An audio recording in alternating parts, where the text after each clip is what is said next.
굿모닝. 안녕하세요. 좋은 아침입니다. 오늘은 12월 26일이고요. 지난밤에는 굉장히 바람이 세차게 불었어요. 모두들 즐거운 성탄들 잘 보내셨죠? 이제 금년도 며칠 안 남아서 마음으로들 많이 분주하실 거예요. 저도 그렇습니다.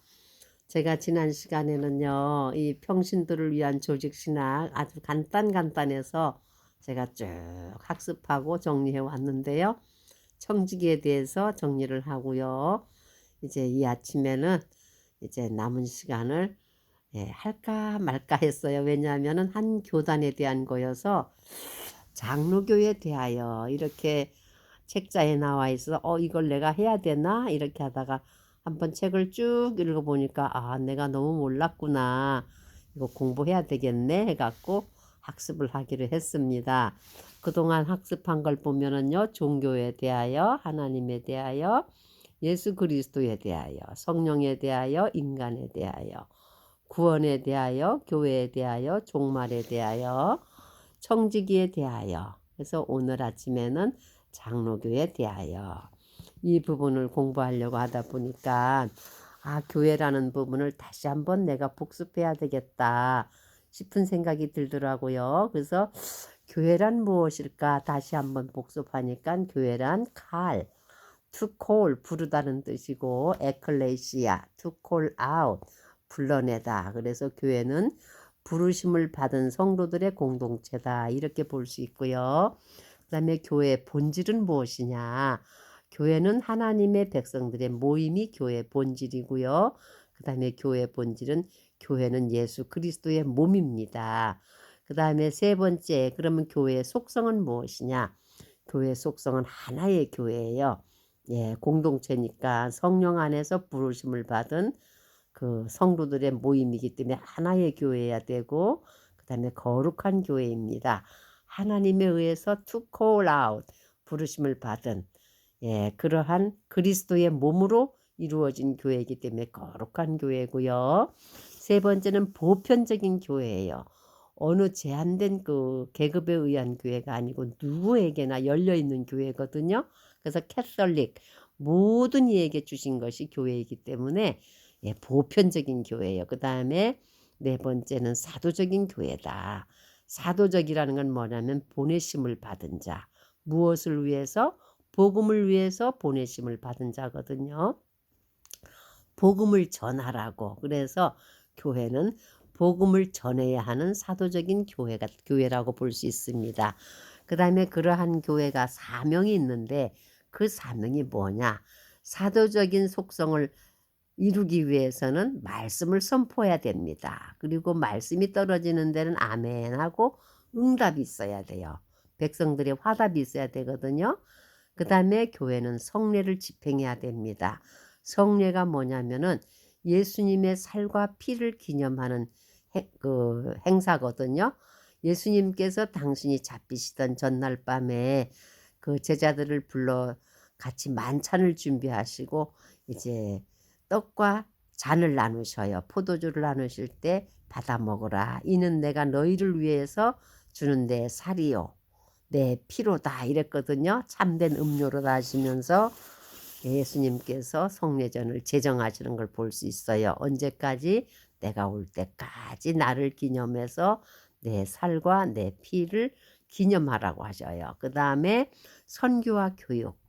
이러한 하나님의 말씀, 예수님에 대한 것을 선교, 가르치고 교육을 해야 돼요. 그 다음에 또 교회는 교제와, 성도의 교제와, 그 다음에 섬김이 있어야 된다고 합니다. 그래서 이 교회에 대해서 다시 한번 제가 복습하고요.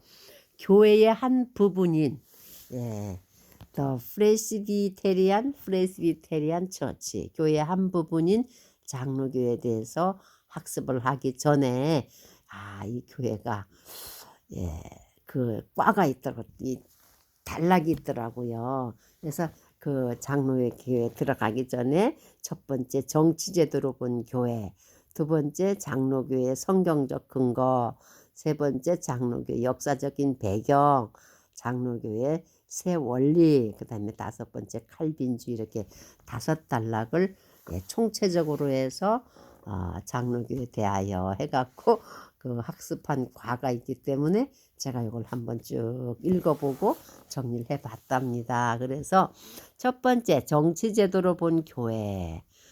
원래 기독교는 하나예요. 캐톨릭.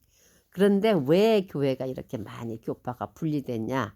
교리적인 차이와 문화적인 차이로 이렇게 교회가 이렇게 나누어지기 시작했다고 합니다. 그래서 오늘날은요, 너무 많은 교회들이 있어서 뭐가 뭔지 모를 정도로 교파가 많거든요. 그렇지만 굵직굵직하게 전 세계적에 분포되어 있는 교회를 5개로 크게 분류하면은 첫 번째 로마 카톨릭 교회.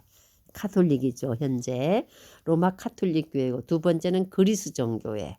저 유럽 쪽에 있는 교회예요. 그 다음에 세 번째는 프로테스탄트 교회. 이거는 로마 카톨릭에서 종교 개혁해 갖고 나온 프로테스탄트 개혁해서 나온 교회거든요.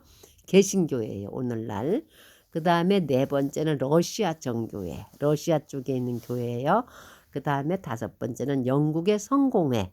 그래서 크게는 5개의 교파로 이루어져 있다.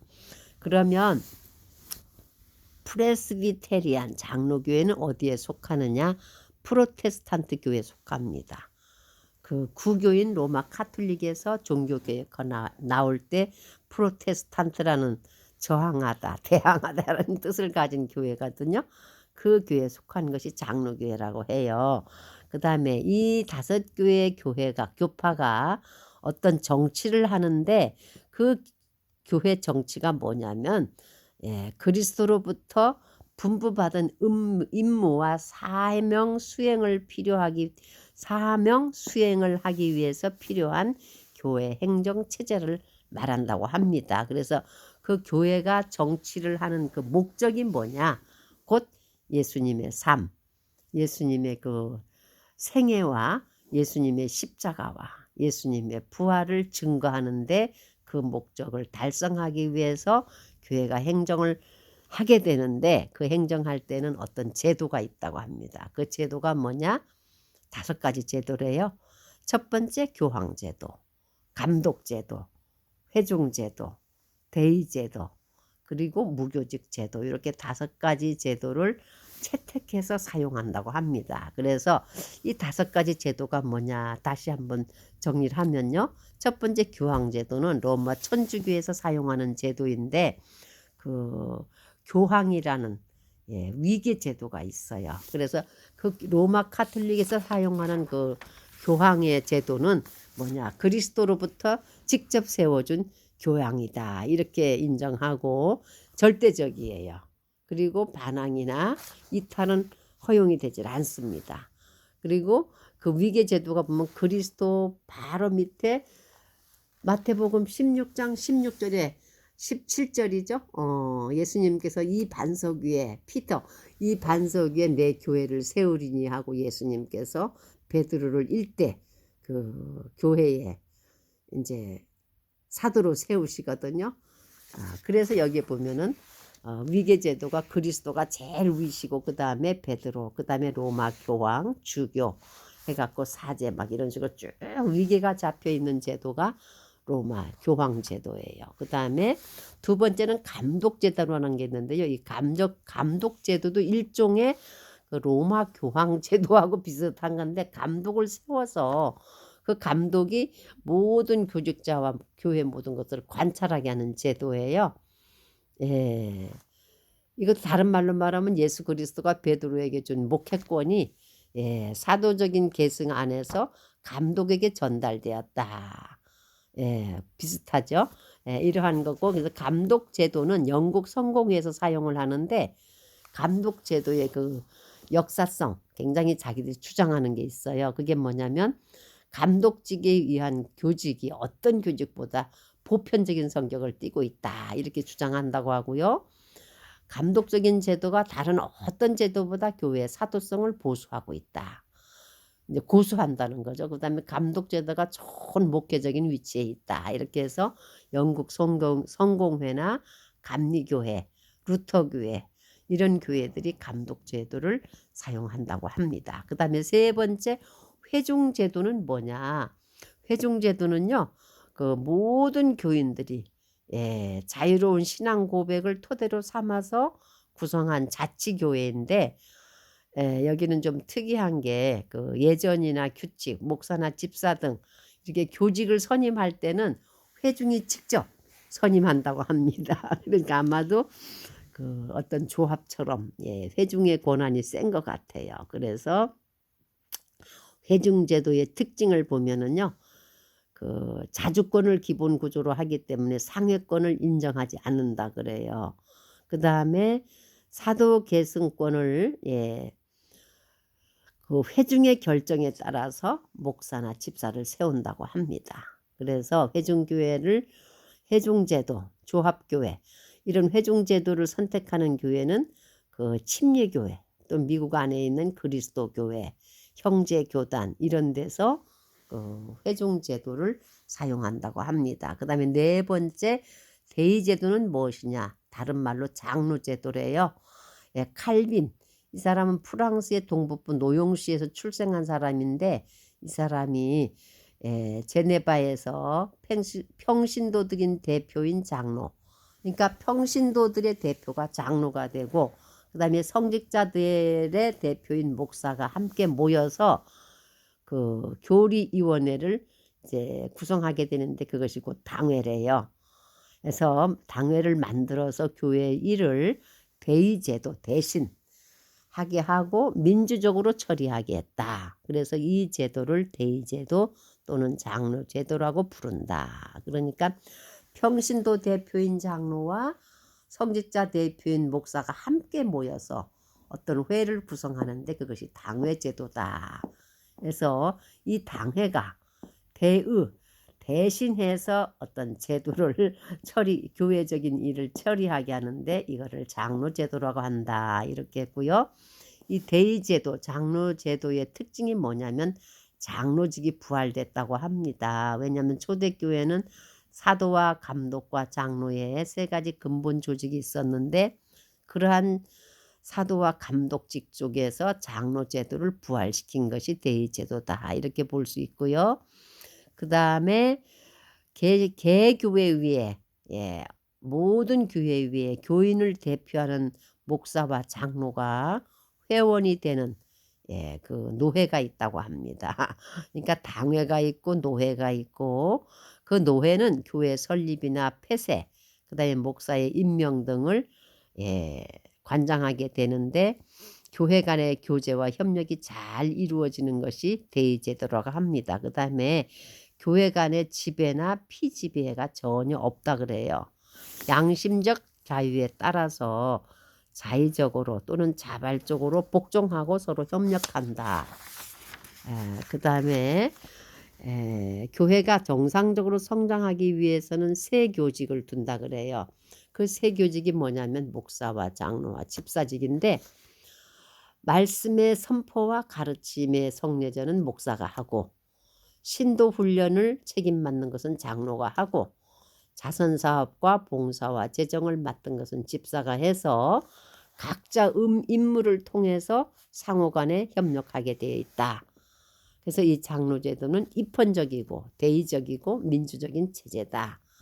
그래서 주로 어디에서 사용하느냐? 개혁교회나 장로교회가 이 대의제도를 사용하고 있다. 이렇게 가르치고 있습니다. 그 다음에 다섯 번째 무교직 제도는 무엇이냐? 이건 교회라는 조직체 자체를 부인하고 순수하게 내적이고 영적인 신앙생활을 주장하는 곳이 무교직 제도라고 합니다. 그래서 스위스의 메노나이트라 부르는 메노파, 영국의 케이커파, 독일의 경건주의의 일부가 이 무교직 제도를 사용한다고 합니다. 그래서 제가 참고로 메노파, 케이커파, 독일의 경건주의 이런 데를 쭉 찾아보니까요, 이분들이 다 주장하는 게 어떤 제도보다도 내면에 성령 충만한 거, 은사 이런 거를 주장하는 그 교파들이더라고요. 그래서 오늘 이 아침 시간에는요, 제가 장로교에 대해서 들어가기 전에 1번 전 세계가 정치제도로 봤을 때 원래 교회는 하나였지만 교리적인 차이와 문화적 차이로 교파가 분파되었다. 그 교파를 전 세계적으로 보면 5개의 교파가 있는데 로마 카톨릭 교회, 그리스 정교회, 프로테스탄트 교회, 러시아 정교회, 영국 성공회다.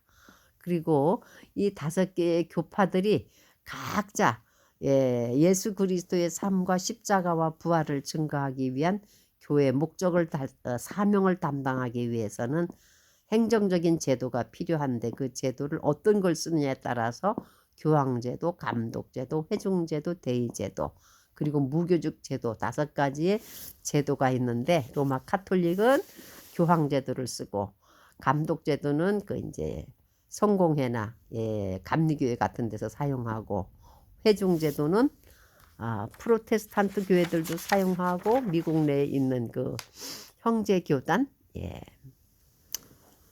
그런 데서 사용하고 그다음에 대의제도 장로교회는 말 그대로 장로제도는 우리 개신교 장로교에서 채택하는 제도이고요. 그다음에 무교직 제도는 어떤 교단이나 단체보다도 영적인 것만 주장하는 데 같아요. 그래서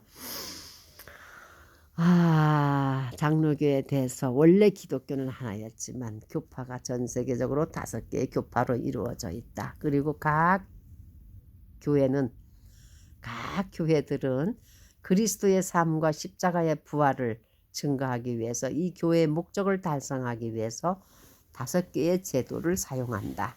5개의 제도 중에 저는 이 시간 장로교에 대해서 이제 학습을 하고 있습니다. 그래서 다음 시간에는요, 장로교의 성경적인 근거가 무엇이냐, 장로교에서 사용하는 대의제도, 대의제도, 다른 말로는 장로제도에 대한 성경적인 근거와 역사적인 배경, 그 다음에 원리, 그 다음에 칼빈주의에 대해서 학습을 하고 같이 나누도록 하겠습니다. 여러분 오늘도 날씨는 춥고 이제 연말이어서 많이들 바쁘시겠지만은 건강 조심하시고요. 부지런히 달려온 길 더 열심히 달리셔서 마무리 잘 하시기를 우리 주님의 이름으로 축복합니다. 아멘 할렐루야.